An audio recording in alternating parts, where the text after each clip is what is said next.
garuu hayat isinis akka bahar abbaa ilmaanitti isinis haadha ilmaanitti namoonni beeyna egaa jaalalti dilli sun eessa kutte duraan hayat bahariif ni maraadda maal jettee wanti jettu waa takka jira ammaani masaanumaan hayat haftus obbolummaa rabbii san hinaaftu maaliif hayat hedduun jaaladhaa isin jeetin jirani beektanii isinis masaanumaan yoo hafte obbolummaan guddoon san bira jirti assalaamu alaykum wa rahmatullaahi wa barakaatu akkam jirtan daawwattoota keenya bakkuma jirtan nageenya rabbi isiniif haa baay'atu akkam nagee qabdanii fayyaa qabdanii jirtanii akka nagee qabdanii abdiin qabaa isiniin jecha nutis jirraa kun alhamdulillah rabbil alamin eessa baddanii warra nun jettanii kunoon jirraa alhamdulillah rabbil alamin haalumaatu nu mijjaa'u dhabe garuu nagee fayyaa qabna nama hedduu daawwattoota kiyya hedduu naa galatoomaa ulfaadha rabbi umrii isin haa dheeressuun jaa maaliif nama hedduu direct na bilbilu jira keessaan na dubbisu jiranii Fatiyaa hayat bahar eessa nurraa dhabamtanii jechuu jirtanii jirraa garuu haalumaatu nu mijjaa'u dhabe alhamdulillah jirraa nagee qabna kunoo arraan tana viidiyoo takkaan isinii maraa jeetin as bahe maaliif dirqameetin as bahe maaliif yoo jettan dhiyootana hayat viidiyoo takka gaddistee turte sanirratti nama hedduutu keessaanis direct na bilbilee waan kun dhugumaayii adda nu baasii naan jaani galatoomaa warri na gaafattan garuu ani dhugaanis akkuma keessanii viidiyoo san hedduu na rifachiiste maaliif yoo jettanii dubbiin haariyaan ittaati garuu hayat dhugaa naa himtee turte ani dubbiin san hedduu akkana ni jiraatti jeesi yaanne akka tabaatti naa himtee isinis ani gana hayat dhufteen hojii mari'atti dubbiin bakka tan ni geessi jeesi yaanne maaliif murtee abbumaatu murteeffata dhugaa hayat akkuma beektanitti hedduu maalin sinjaa hedduu ani hedduu bakkee guddoon biraa qabdi hayat jechuun hedduun jaaladha hedduun kabaja akkasiiti ji'oota hedduu hojii turre ji'oota 10 akkamo amataaf deemna jechuudha waggaaf deemna nuti amma qophii aruusa jirraa jechuudha aruusa arafaarra baallamannee aruusa godhachuuf deemna jechuudha kunoo mufaajaa hayatis as baate anaaf bara dabaanee kajattu taate ani dubbii akka isin naamte sanitti dubbiin hedduu bakka tan ni geessis jee yaanne maaliif ani hayat na bira jabduudha maaliif laaftu akkanas hin seene maaliif dhugaa rabbi yoo ta'e namni nama jaalatuuf hedduu aarsaa kaffalaa deemaa jechuudha iyya maaliif jaalatti jechuun waan fetin daangeensitu jaalala jaalatti dhugaa sanii yoo jiraatte waan fete nama daangeensitu saniifuu ani hayat murtee akkanas ni murteessteen seene ganaan hojii mari'attee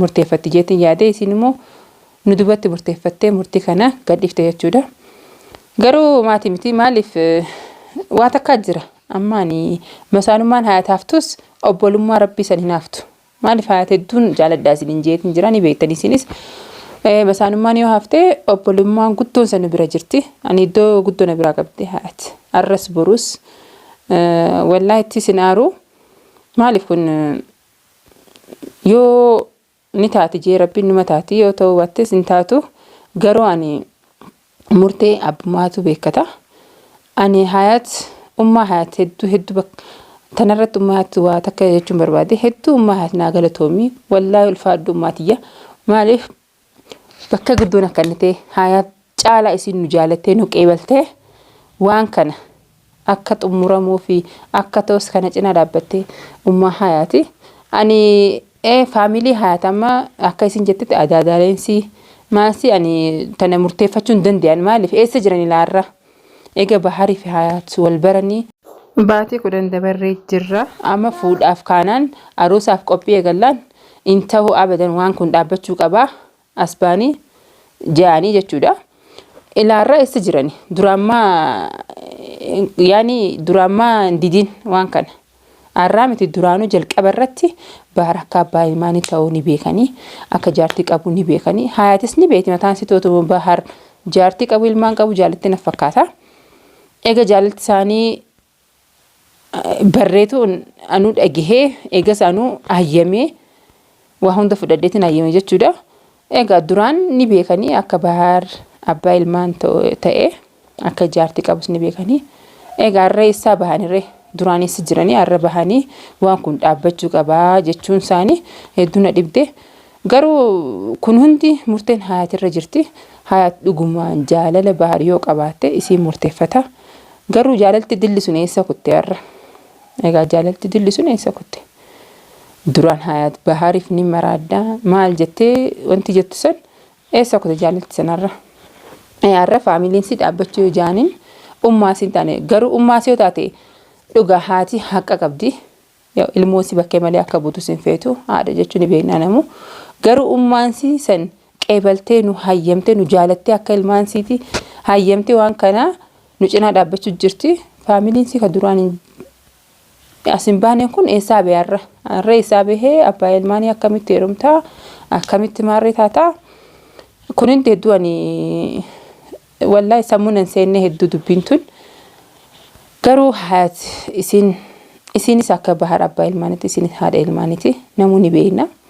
Isinis ilmaan qabdi ilmaanis ilmaan keenya jennee qeeballeeti isinis ilmaan Bahar ilmaan kiyya jettee qeebalte waltaanee ilaarraa karaa dheeraa kana hojii deemuu turre. Arra immoo Bahar ilmaan qaba jaartii qaba akkamitti heerumtaa waan joosan ani natti hin fakkaanne dubbiin.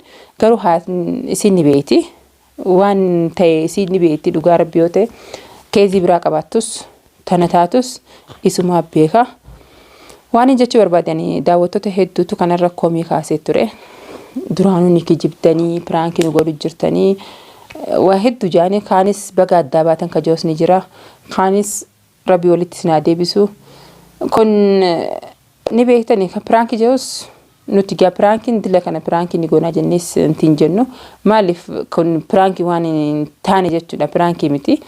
Maaliif piraankiin dila kana namni amantii olgalee qophaa'ee aruusaa nu eeggata jennee qophoonee waan hunda murteeffannee eega jaahiza taane anis akkuma keessanii hedduu na rifachiisee dubbiin Hayaattuun murteessii ani na dubaas ni murteeffatti jee yaannee maaliif waan hunda xiqqaa guddaan naan mari'atti Hayaat akkasiin naan mari'atti jeetiin isii eeguu ture.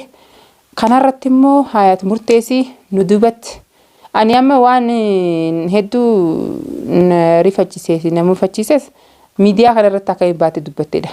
Rakkoo isii fi Bahar jidduu jiru matalan ani yoo nallee dhiistee Baharuma wajjin mari'attee murteeffachuu qabdi malee arraan tana miidiyaa irra baatee anaa fi Bahar addaa baanee jettee dubbachuu hin qabdu turte akka kiyyatti. Garuu akkuma isin beektutti akka isin itti tolletti isimaa beekaa. Ani amma haamila hedduu na cabee maaliif yoo jettanii anaa tana hedduu gammadee isii qeebalee akkuma Bahar abbaa ilmaaniitti haadha ilmaan ta'uusii ni beekna qeebaleetiin san hunda hayyamne eega qophii hunda xumuranne arraan tanas baatee anaa fi Bahar addaa baane hayyaanuma jennu khayrumaa fi waan hundinuu khayrumaa fi hin jaani gama kiyya. Dhugaa Rabbi Bahar dhiira. Bahar yoo Hayaat dhabe boru gabbee intala dubraa xiqqoo fuudhuu ni danda'a maaliif ilma dhiiraati. Ilma dhiiraati san ni danda'a. Garuu Hayaatarra Bahar abbaa ilmaanitti gajettee kun abbaa ilmaan ta'uusaa otuma beektu otu jaartii qabaachuusaa otuma beektu otuma na beektu jaalattee turte. Sanuu anillee hin dinne jaalessisan harkeetiin hayyameen ture. Kana hunda dabree amma dubbii maal ta'e Bahar akkamitti Bahar heerumtaa jechuu jaanii jechuudha faamiliin si akkamitti heerumtaa abbaa ilmaanitti jaanii jetti. Ani dubbiin tun hedduu naan liqeeffamne maaliif Oromoon akka jette biddeen quufsu eelerre beekanii jette. Ani haasawaan hedduu nan quufsine garuu Hayaat keezii biraa qabaattus haa baafattu keeziin tana natti hin fakkaatu. Ani akka kiyyatti ka biraa qabaatullee haasaa baafattu garuu hireen qooda Rabbiiti. Bahariif Hayaat yoo Rabbiin qoode waluma harkatanii yoo qoodu baates walna harkatanii jechuudha. Kun hedduu waan wanti jechuu miti maaliif dhugaadha. Arra Hayaat eegee ajaja faamilii si goote isiin intala guddoodha. Intala daa'imaan taane isii beekaa murteessi. San ani jaalatti dubbii faamiliillee ni galchitiin fakkaatu maaliif laayifis Hayaati beekata. Abbaa beekata waan isaan baasne waan isaa baasu abbaa ni beekata.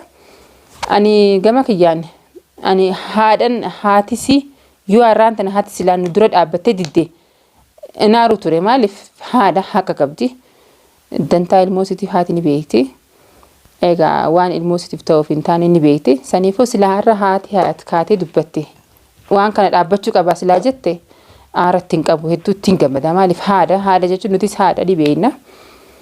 Taakkasiiti waan ijoollee hin beekne hedduu hamileen na cabdee viidiyoo kanallee maruun dirqame jechuudha. Hedduu hamileen na cabdee garuu waan hundinuu waan rabbi jee malee hin taatu. Akkasii hordoftoota kiyyaa waan hundinuu silattuu waan rabbi jee malee hin ta'u. Waan hundinuu qooda ammas qooda jechuun hireedha. Hireen tun qooda rabbiiti.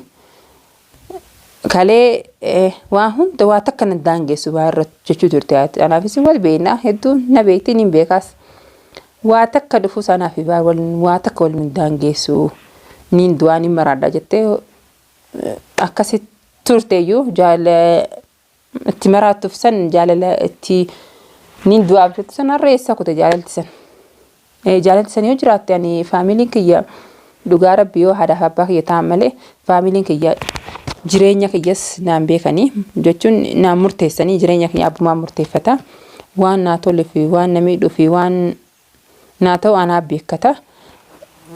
Saniifuu ani faamiliin kiyya jaalalti waa'ee faamiliis dhaabuu hin dandeessu.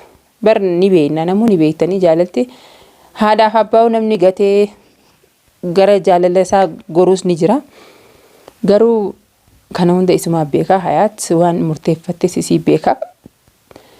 Akkasiiti ani islaama arraan tana miidiyaa sanirra baatee anaaf baradda baanee jechuurra silaa na yaammattee yookaan anillee na yaammatin kalee isii fi baar ol jaalachuu turan baharuma isa yaammattee bahar anaaf adda dhaabbachuu qaba. Maaliif kunoo akka sababa kanaa jette silaa isaa wajjin mari'effattee dubbii tana xumurtee silaa nin fedha akkas garuu akka isin feetuu fi akka isin itti murteeffattee isii beeka. Taakkanaati hordoftoota hedduun haasawaa isinitti heddummaadhe. Waan hin jiruuf waan hin dhiisus hin beekne maaliif hedduu qalbiin na cabee garuu maatii miti. Arras borus laakin waan hin hayaatin jechuu barbaadu. Arras borus ani hayaat hedduu guddoo na biraa qabdi maaliif wajji nyaannee wajji dhuynee akka obboleeyyanitti akka masaanutti illee hin ta'in akka obboleeyyanitti wajji nyaatu turre akka obboleetti takkatti isii jaalachuu ture. Arras borus hayaat obboleettiyya obboleetti rabbiiti. Waan kanaa dhufee jee isii komachuus hin fedhu ni isin komadhu. Arras borus isii wajjiniin jira rakkoosii balloosii gammachuusii gaddasii isii wajjiniin jira isii wajjiniin dhaabbadha. Saniifuu hayaatiyya galatoomii hedduu atis niyyaa kee rabbumaa beeka akkatti niyyatti isaatis waan jetteef simaa fi rabbii keetii beeka. Saniifuu ani wallahi hamtuu ta'etis hin fedhu hedduun si jaaladhaa ni beekta. Naaf jiraadduun siin jaa hordoftoota kiyya hedduu naa galatooma. Wallahi badii qabaadhus hin beekne har'a hedduu waan naasoo fi waan hin dhiisus hin beekne maaliif hedduun xiqqoo mufadheeni saniifin no kolchaa jechaati dhiifama naa godha yoo dogongoreellee dhiifama naa godha. Tanarratti waan hin jechuu fedhu hordoftoota kiyya hedduu naa galatooma warra eessa battanii eessa jirtanii dhabamtanii nutis hedduu rakkoo namni gaa biyya namaa jiru kun yeroo takka rakkoonis ni jirti balloonis ni jirti waan nama mudatus ni jira nutis hedduu waa takka wal qixxeessinaa jenneeti saniif sinirraa dhabamne ni jirraa garuu nu galatooma hedduu nu barbaaddanii jirtanii hedduu rabbiin isinaa umrii isinaa dheeressuun jaa wallahi hedduu naa galatoomaan isinin jaa inshaallah viidiyoo biraatiin hanga walitti dhufnu.